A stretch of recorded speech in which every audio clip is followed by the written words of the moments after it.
வணக்கம் உறவுகளே. தினமும் ஒரு சமையலில் இன்று தக்காளி சாதம். தக்காளி சாதம் செய்முறை தேவையான பொருட்கள்: ஒரு கப் பாஸ்மதி அரிசி அல்லது சாதாரண அரிசி, 2 கப் தண்ணீர், அரை தேக்கரண்டி உப்பு, அரை தேக்கரண்டி எண்ணெய், தக்காளி.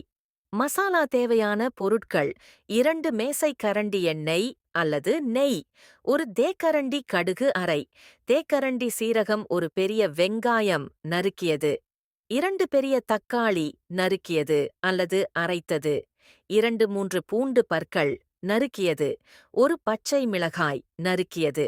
விருப்பத்திற்கு அரை தேக்கரண்டி மஞ்சள் தூள், ஒரு தேக்கரண்டி மிளகாய் தூள் உங்களது ருசிக்கு ஏற்றவாறு, ஒரு தேக்கரண்டி கரம் மசாலா, ஒரு தேக்கரண்டி கொத்தமல்லி தூள், அரை தேக்கரண்டி உப்பு ருசிக்கு ஏற்ப, ஒரு மேசைக்கரண்டி கொத்தமல்லி இலை நறுக்கியது, 5 அல்லது 6 கருவேப்பிள்ளை விருப்பத்திற்கு. செய்முறை: அடுத்து அரிசி சமைத்தல்: அரிசியை 2 முறை கழுவி 15-100 நிமிடங்கள் ஊற வைக்கவும்.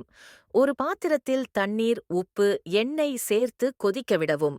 அரிசியை சேர்த்து மூடி வைத்து மெதுவாக வேகவிடவும். நன்கு வெந்ததும் மெல்ல கிளறி தனியாக வைக்கவும். அடுத்து தக்காளி மசாலா தயாரித்தல்: ஒரு வாணலியில் எண்ணெய் அல்லது நெய் சூடாக்கவும். கடுகு, சீரகம் சேர்த்து சிதறவிடவும். வெங்காயத்தை சேர்த்து பொன்னிறமாக வறுத்தவும். பூண்டு, பச்சை மிளகாய், கருவேப்பிள்ளை சேர்த்து நன்கு வதக்கவும். தக்காளி சேர்த்து நன்கு மசியும் வரை வேகவிடவும். மஞ்சள் தூள், மிளகாய்த்தூள், கொத்தமல்லித்தூள், உப்பு சேர்த்து கிளறவும். எண்ணெய் பிரியும் வரை மசாலாவை நன்கு வதக்கவும். கரம் மசாலா சேர்த்து இறுதி கிளறவும்.